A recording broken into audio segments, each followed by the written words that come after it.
Rather than lads, welcome back to Cossy's Arsenal podcast. My name is Cossy. Good morning, good afternoon, good evening, wherever you are in all parts of the world. Thank you so much for joining me once again on the channel. I'm all over your phone, I'm all over your laptop, and I'm all over your screens. Yes, I'm back on duty. Now, in this video, we're going to speak Lisandro Martinez, Arsenal. The rest is really heating up.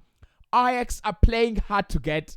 And could Manchester United hijack the deal? But of course, we'll also talk about Raphinha, as Leeds United and Barcelona are very close to a 60 million fee. And why I want really this deal to happen so that Chelsea do not take him. Of course, we'll also discuss Yuri Tillemans, Man United.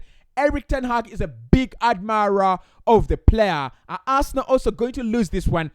Is it time to panic? That is the big question in this video that I think we should be trying to answer, and that's the question I'm going to try to answer for you. Is it time for Arsenal to panic? We've had a couple of deals outlined very well, arranged very well, and we've been trying to chase them one by one. Edu doing an absolutely magnificent deal, a magnificent job last week. This week, it looks like all the deals we are trying to get are actually being hijacked. Should we be panicking? Should Arsenal and the fans start to panic? Hit the like button for me. Let's get this video to 800 likes. Subscribe to the podcast. Make sure you do not rest subscribing until we get to 100,000 subscribers. And of course, if you're new and if you're not new but you've never subscribed, this is your video. If you're new, you can watch. Probably you will enjoy and you'll subscribe later. Now, let's get into it. Let's start off with Lisandro Martinez. The rest for Lisandro Martinez is absolutely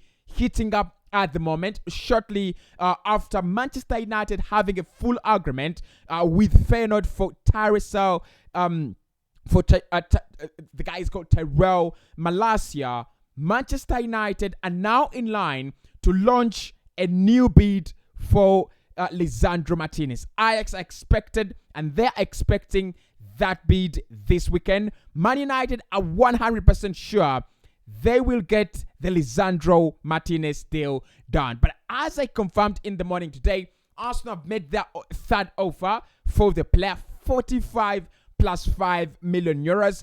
And that is already confirmed. Now, what I do not understand here, and I'm absolutely fuming with Ajax. I understand what they're trying to do, actually. I really do understand what they're trying to do. They're not trying to sell to Manchester United. A couple of people are trying to say Ajax are waiting for Manchester United because of Erik ten Hag.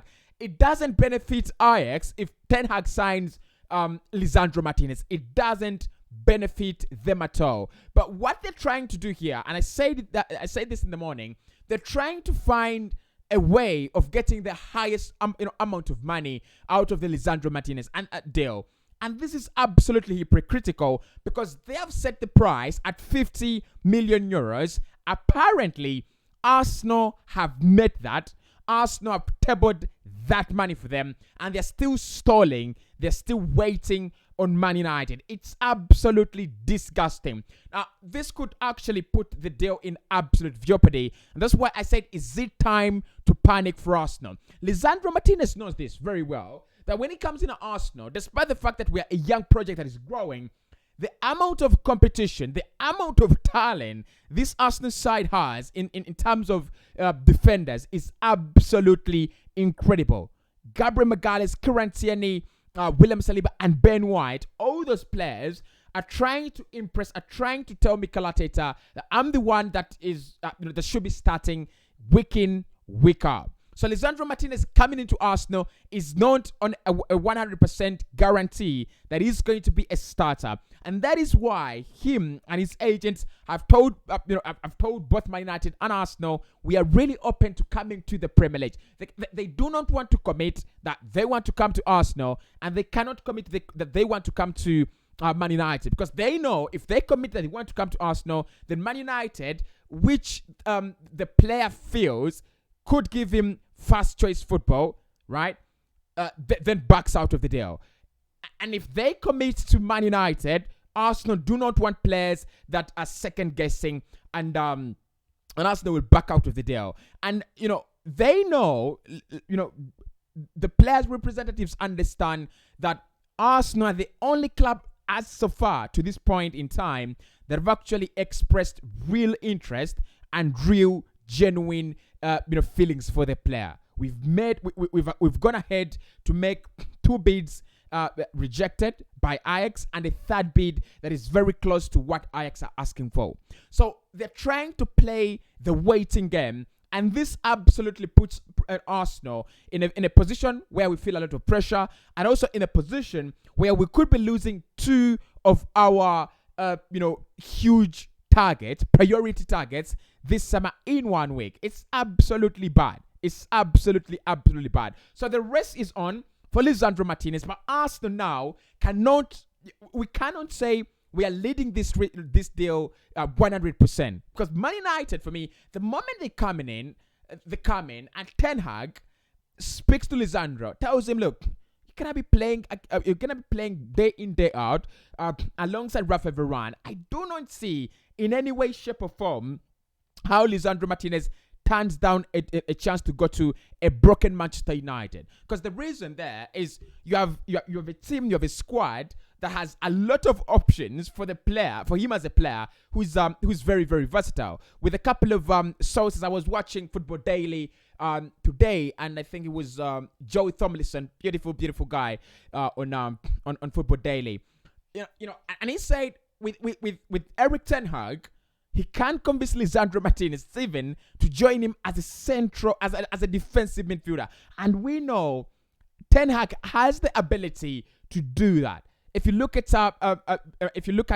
his time at Ajax, he's ever played Frankie de Jong as a centre back. He's ever done that. He's ever played Manchester United as a defensive midfielder.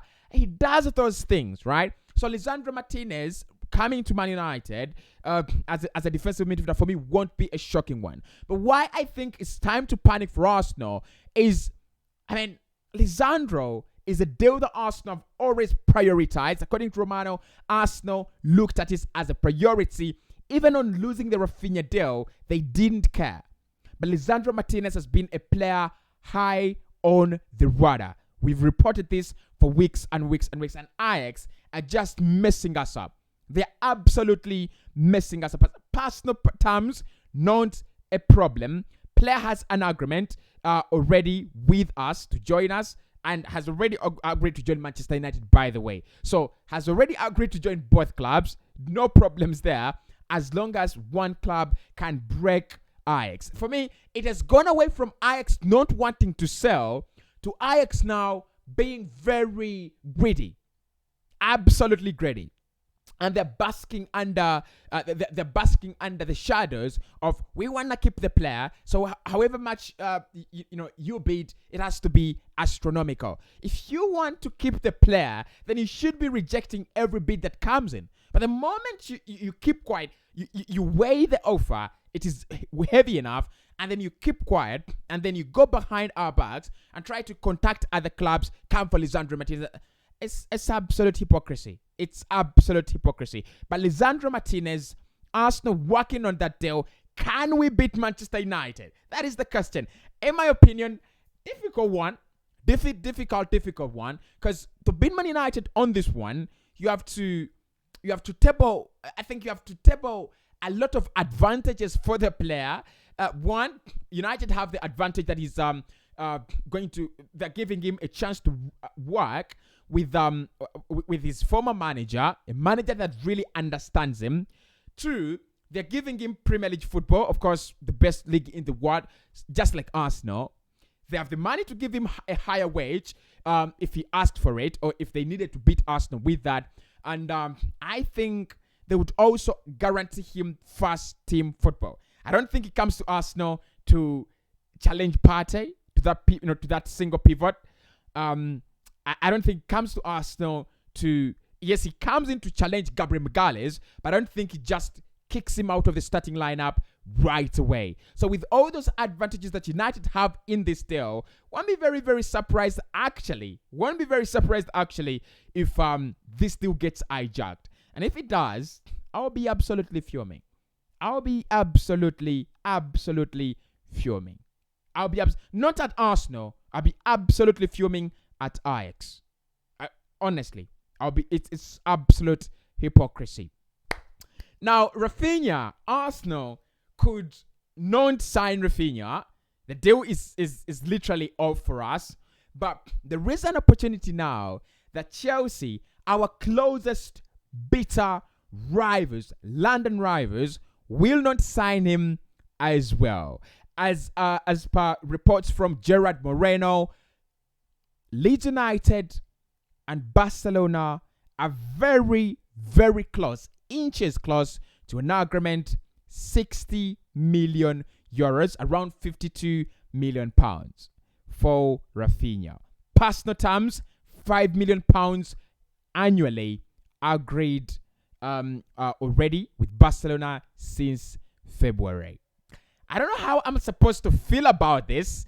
I should feel like disgusted, raging, but it's not where we did not know that we were never the favorites for the player. We wanted to try to try to sign him, but we knew we were never the favorites for Raphinha. That was I reported that from day one. Even when the player agreed to join Arsenal, was open and willing to join us, his priority was always Barcelona. And actually, it comes out better that Chelsea agreed a deal in principle, verbally, with Leeds United. They were willing to pay more money than Barca, but the player failed to agree personal terms with them. Like I reported, it was always going to be, can Barcelona raise at least a decent offer on the table for Leeds United?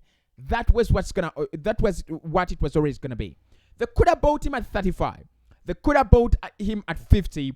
They could have bought him at 11 million. As long as Leeds United deemed that as long as Leeds United deemed that as reasonable, sensible, and good.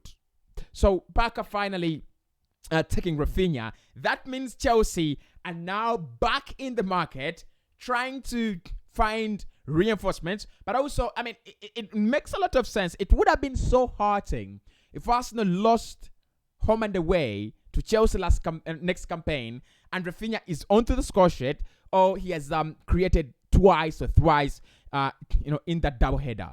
It would have hurt me a lot. So Raphinha going to Barca, it's a nice one. Let him go there. Nobody cares. Let him go.